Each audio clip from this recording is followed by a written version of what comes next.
सोनम वांगचुक यांनी अखेर 26 दिवसानंतर आपले उपोषण मागे घेतले आहे। नीट परीक्षेतील पेपर लीक प्रकरणातील दोषीवर कठोर कारवाई करावी आणि या संपूर्ण प्रकरणाची जबाबदारी स्वीकारून केंद्रीय शिक्षण मंत्री धर्मेंद्र प्रधान यांनी राजीनामा द्यावा अशा मागणीसाठी सोनम वांगचुक यांचं आंदोलन करत होते। मात्र मध्यरात्री केंद्रीय आरोग्यमंत्री जे.पी. नड्डा आणि केंद्रीय मंत्री जितेंद्र सिंह यांनी रुग्णालयात जाऊन सोनम वांगचुक यांची भेट घेतली। या भेटीदरम्यान जे.पी. नड्डा यांनी केंद्र सरकारचे अधिकृत आश्वासन पत्र सोनम वांगचुक यांना वाचून दाखवले।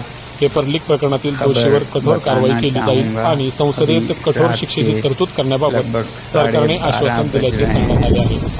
अभी थोड़ी देर पहले केंद्रीय मंत्री जे.पी. नड्डा साहब और जितेंद्र सिंह साहब यहाँ आए थे और लद्दाख के एपेक्स बॉडी के शीर्ष नेतागण भी यहाँ आए थे। और उससे पहले आप लोगों को मालूम है विभिन्न राजनीतिक दलों के लगभग 65 सांसदों ने आकर और हस्ताक्षर देकर हमसे अनशन तोड़ने के लिए कहा और वो संसद में इस मुद्दे पर नीट पेपर्स और परीक्षाओं की प्रणाली पर चर्चा करेंगे ये आश्वासन दिया।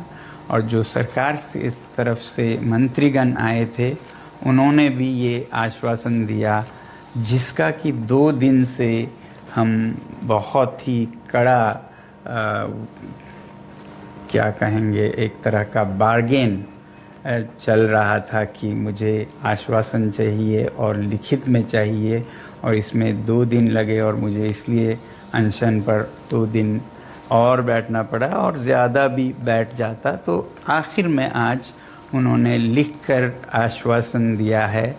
Statement from the government side, government is positive on not registering cases against those protesting peacefully at 2026.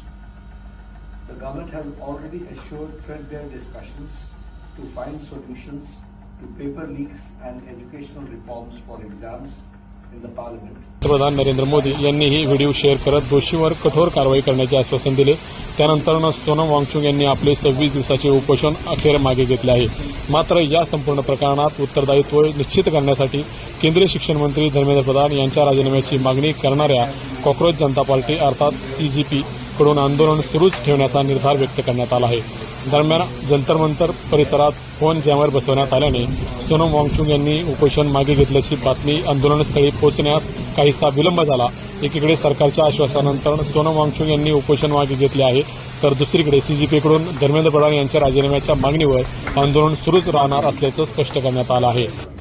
आता या आश्वासनांची अंमलबजावणी सरकार कशी आणि कधी करते यांच्याकडे सर्वांचं लक्ष लागले आहे।